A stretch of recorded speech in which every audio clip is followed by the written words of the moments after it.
Құда түсу тойында алғашқы бата. Бисмиллахиррахманиррахим.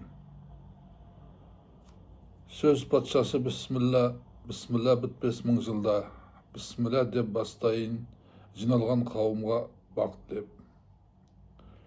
Жекжат боп келер құдалар, алғашқы рет келгенде, Құдай қонақ деп аталар.